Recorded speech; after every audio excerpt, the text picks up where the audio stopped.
ఈనాటి చాలా హృదయంగా ఎంతో కళకళలాడుతూ జరుగుతున్నటువంటి ఈ తెలంగాణ గద్దర్ ఫిల్మ్ అవార్డ్స్ కార్యక్రమానికి మూల విరాట్ అయినటువంటి గౌరవ ముఖ్యమంత్రి శ్రీ రేవంత్ రెడ్డి గారికి, డిప్యూటీ ముఖ్యమంత్రి మిత్రులు పెద్దలు మా భట్టి విక్రమార్క గారికి, అలాగే మరొక మంత్రివర్యులు జూపల్లి గారికి, నా సహచరుడు, నా ఇష్టడు, నా మిత్రుడైన లోకనాయకన్ కమల్ హాసన్ గారికి,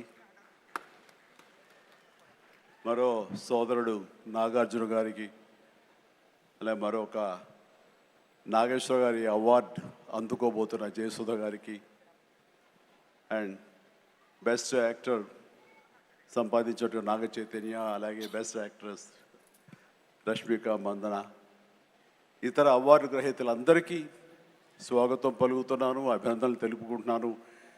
ఈ శ్రీ పరాభవనామ తెలుగు సంవత్సరాది ఉగాది శుభాకాంక్షలు ఇక్కడ ఉన్నటువంటి ప్రతి ఒక్కరికి, ఆహ్వానితులకు, వీక్షిస్తున్న వారికి, రెండు రాష్ట్రాల తెలుగు ప్రజలకు ప్రతి ఒక్కరికి నా మనస్ఫూర్తిగా తెలుపుకుంటూ నా సంతోషాన్ని వెలిబుచ్చుకుంటున్నాను.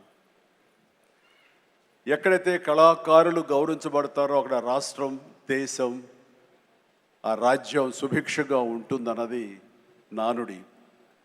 దాన్ని సరిగ్గా అర్థం చేసుకుని ఒక సమయంలో కుంటిబడి ఉన్న, లేకపోతే నెగ్లెక్ట్ కాబడినటువంటి ఇదే ఫిలిం అవార్డ్స్ని ఆ యొక్క నానుడి అర్థం పరమార్థం గ్రహించి గౌరవ ముఖ్యమంత్రి గారు మళ్ళీ పునరుద్ధరించి కళాకారులు గౌరవించుకోవాలి, సినిమా యొక్క ప్రభావం ఎంత ఉంటుంది, దాని ప్రతాపం ఎంత ఉంటుంది, ఎంత ఇంపాక్ట్ ఇస్తుంది అనేది తెలుసుకుని ఎంతమందికి ఉద్యోగ అవకాశాలు ఇస్తాయి, ఎంతమందికి ఉపాధి కల్పిస్తుందనే దాని యొక్క ఆంతర్యం గ్రహించి మళ్ళీ దానికి పునర్జీవనం పోసి ఇదిగో ఈ రోజున ఇంత బాగా సజావుగా సాగటానికి, ఇంత హృదయంగా సాగటానికి, ఇంత అద్భుతంగా సాగటానికి కారణమైన వారికి ప్రత్యేకించిన మనస్ఫూర్తిగా నా ధన్యవాదాలు సభాముఖంగా తెలియజేసుకుంటున్నాను. సార్, మనం కలిసిన ప్రతిసారి మీరు సినిమా గురించి, సినిమా అభివృద్ధి గురించి, సినిమాని ఎలా ముందుకు తీసుకువెళ్ళాలంటూ, ఈ హైదరాబాద్ అనేది నైసర్గిక స్వరూపంగా ఇది అన్ని దేశం మొత్తంకి మధ్యలో ఉంటుంది, అన్ని రకాల అట్మాస్ఫియర్స్ ఉన్నాయి, అన్ని రకాల అంబియన్స్ ఉన్నాయి, అన్ని రకాల ఇన్ఫ్రాస్ట్రక్చర్ ఉంది as per cinema is concern. కాబట్టి ఇక్కడ ఒక తెలుగు సినిమా కాదు, లేదా దక్షిణ భారత సినిమా కాదు, భారతదేశ సినిమా అని ఇక్కడ కేంద్రంగా ఉంచడం, భవిష్యత్తులో ప్రపంచ దేశ సినిమాలను కూడా ఇక్కడ ఆహ్వానించేలాగా మనం అన్ని అభివృద్ధి చేయాలి, దానికి అవసరట్లుగా మేమందరం సమాయుత్తం అయ్యామంటూ దానికి ప్రత్యేకించి ఈ కార్యక్రమాన్ని, ఈ యొక్క దీన్ని బృహత్ కార్యాన్ని భట్టి గారికి అప్పచెప్పారు. వీరందరూ కలిపి ఈ మధ్యకాలంలో గ్లోబల్ సమ్మిట్ జరిగినప్పుడు అందులో కూడా అంతర్భాగంగా ప్రత్యేకించి సినిమాకి వారు అవకాశం కల్పించి, వారిని ఆహ్వానించి, మంచి చెడ్డల గురించి తర్కించి, చర్చించి, దానికి కావలసినటువంటి సదుపాయాలు మీరు ముందుకు రండి, ప్రభుత్వం మీ అండదండలు అందిస్తుంది, ఇది ఈ రోజున పెద్ద ఎత్తున మనం సినిమాకి పెద్దపీట వేయాలి అంటూ వారు ప్రత్యేకించి సినిమాకి ఇస్తున్న ప్రాముఖ్యతకి మనందరం నిజంగా ఆయనకి ఎంతో రుణపడి ఉన్నాము. ఎందుకంటే దీని యొక్క ఆంతర్యం, దీని యొక్క విలువ గ్రహించారు కాబట్టి కేంద్ర ప్రభుత్వం కూడా వేవ్స్ అని మన సాఫ్ట్ పవర్ని ప్రపంచ దేశాలకి తెలియచెప్పాలంటూ మన కల్చర్ కానివ్వండి, మన హెరిటేజ్ కానివ్వండి, మన సినిమా కానివ్వండి, మన క్రీడ కానివ్వండి, మన గ్రామీణకు సంబంధించినటువంటి ఆ వాతావరణం కానివ్వండి, మన ఆహారపు అలవాట్లు కానివ్వండి, ఇవన్నీ కూడా ప్రపంచ దేశాలకి తెలియజేస్తే కనుక దాని ఇంపాక్ట్ అంతా ఇంత ఉండదు. వాళ్ళని ఆకర్షించుకోగలిగితే కనుక ఆ రిజల్ట్ వేరు.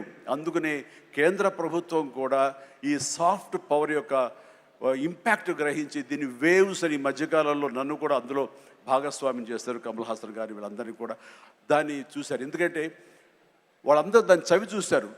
కే పాప్ అని ఒక కొరియాకు సంబంధించి, దక్షిణ కొరియాకు సంబంధించినటువంటి ఒక కే పాప్ కానీ, కే సినిమా కానీ, అలాగే జపాన్కి సంబంధించిన యానిమే కానీ, ఇవన్నీ కూడా వాళ్ళ యొక్క కంట్రీ ఎకానమీని ఇంపాక్ట్ చేసి దానికి ఎంతో తోడ్పాటు అందించింది. వాళ్ళ జీడిపి పెరిగింది. కాబట్టి ఇది చాలా తేలిగ్గా సినిమా కదా, ఏముందిలే ఇందులో అనేలాగా తేలిగ్గా తీసుకోకుండా దీని యొక్క ప్రభావంతో మన రాష్ట్ర ఎకానమీ కూడా పెంచుకోవచ్చు.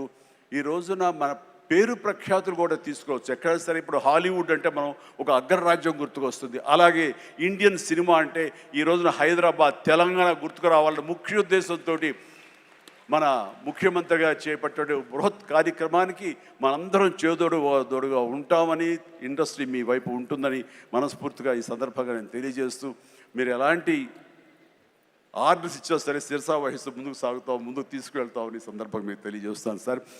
ఇక్కడ సందర్భం అసందర్భం అని తెలియదు కానీ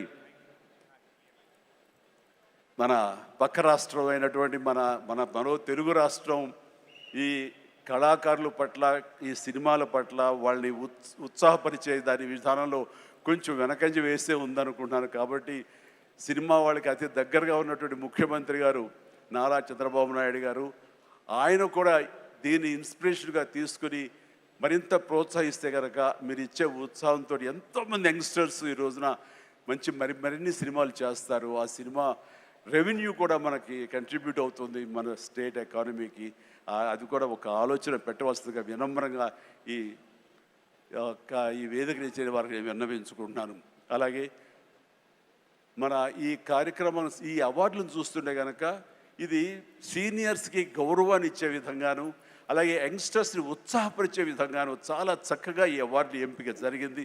దాని కానీ ప్రత్యేకించి మన జ్యూరీ కమిటీకి కానీ, ఈ అవార్డుల కమిటీ సభ్యులకి ప్రతి ఒక్కరికి నా హృదయపూర్వక అభినందనలు తెలియజేస్తున్నాను.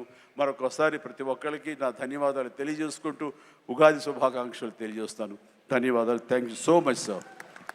Thank you so much megastar Chiranjeevi garu, మీకు శుభాకాంక్షలు తెలియజెప్తూ ఉన్నాము. అలాగే thank you so much sir. Thank you. You are an inspiration, a true motivation. Thank you.